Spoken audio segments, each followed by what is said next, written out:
or role do winners play in my teen's life? Scott, you want to start with that one? What role have you seen that winners have played in Tim and Josie's life? Can I start answering the question by what roles non-winners have played? Sure. Yeah. We can reverse engineer. So,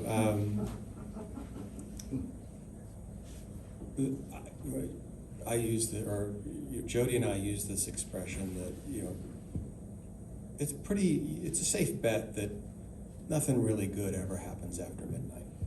And it's a pretty safe bet that if I'm hanging out with non-winners, then not much good is going to come of that.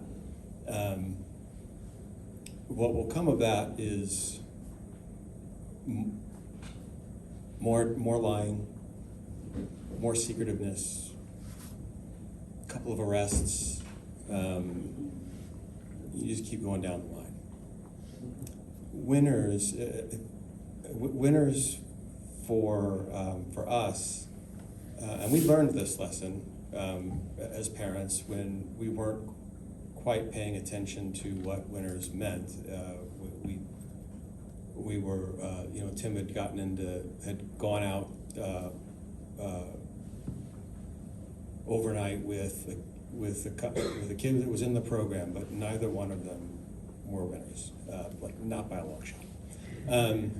But we hedged and said, okay, I guess that's fine. Well, it wasn't fine, not at all. Winners are the other secret sauce of the Cornerstone program. Winners are other kids working a program just like your kid, who are strong enough to say to your son or your daughter, hey, let's not do this today, right? That's probably not what we want to do. And they can say it to them in a caring and confident fashion, like a real friend would do.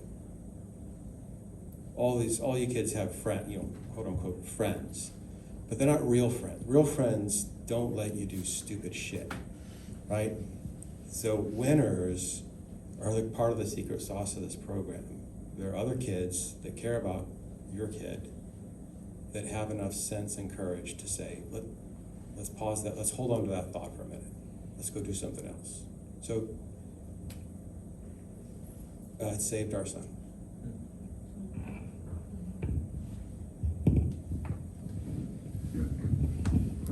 I think,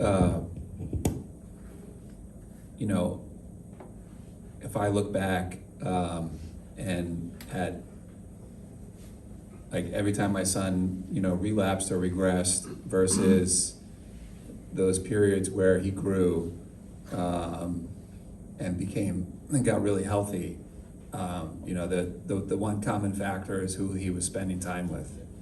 And as parents,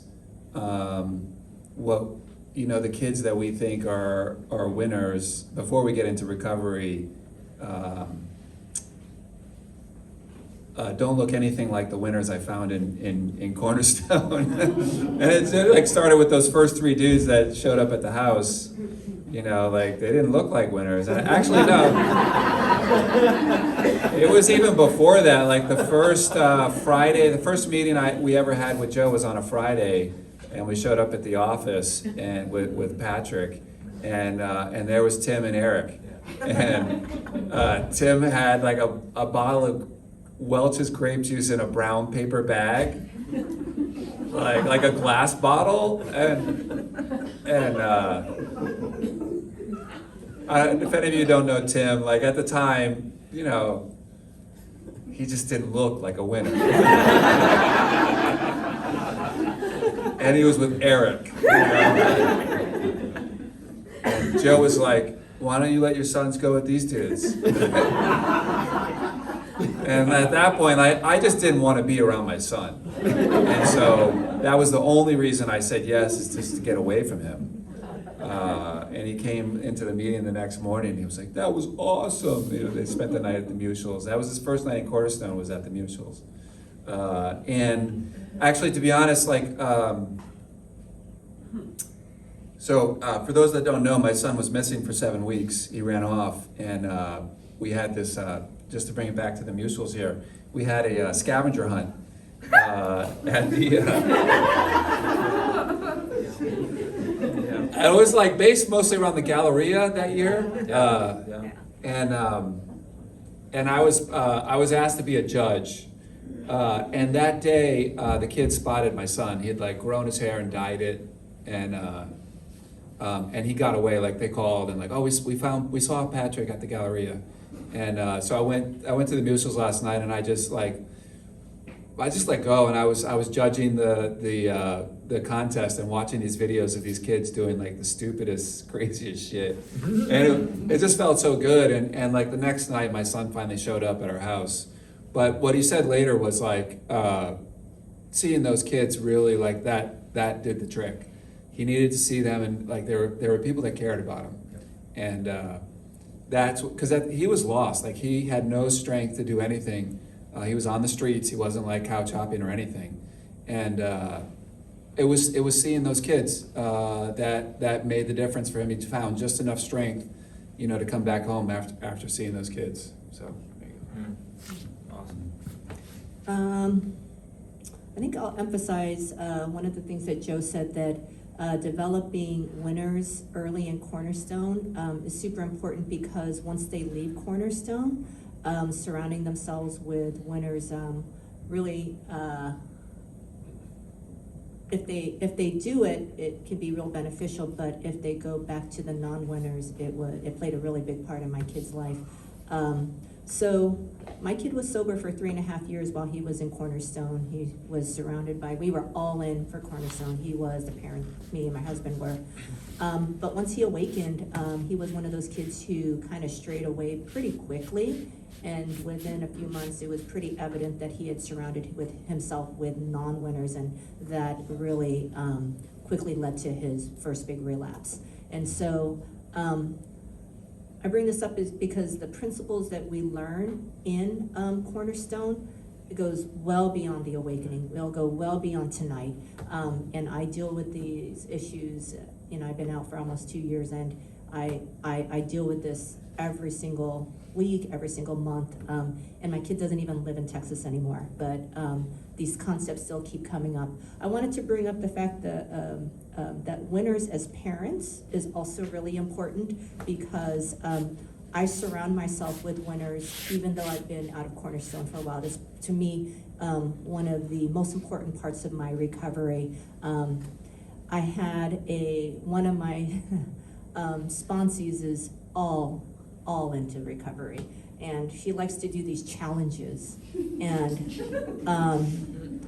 I give in to her, and I'm like, okay, I'm gonna do these challenges, and I'm like halfway in the challenge, I'm like, why can't I surround myself with non-recovery people? And I tell her, I'm gonna go out with, I wanna hang out with like obese people who eat fast food every day, who don't go to meetings and don't wanna meet to go over step 4. And so, but really, I mean, my mom squad and my guy squad who helps me are really my winners, and they help me get through my life every single day.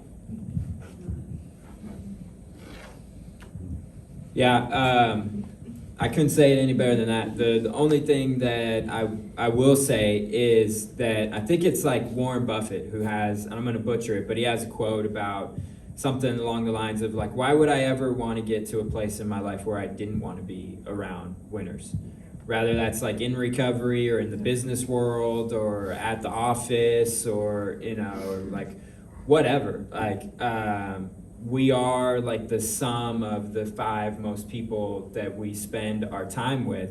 And, like the Cornerstone second step is all about winners, but it says that we found it necessary to stick with winners in order to grow.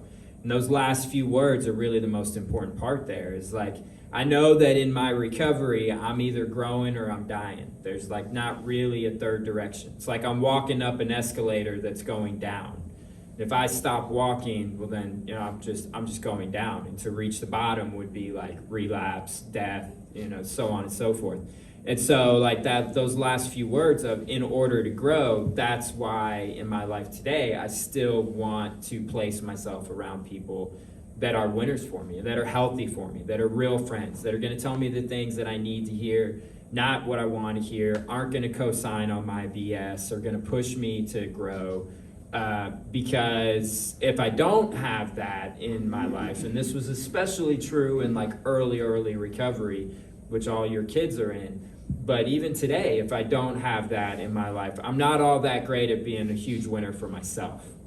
And I'm gonna stay in bed as opposed to getting up and going to work out, or, you know, I'm gonna go home early on a Tuesday night as opposed to sweating my butt off in hot yoga. You know, like if left to my own devices, that's most likely the route that I'm gonna take. And when I have winners and healthy people in my life, then I find myself being a lot more like fulfilled and a lot happier and healthier.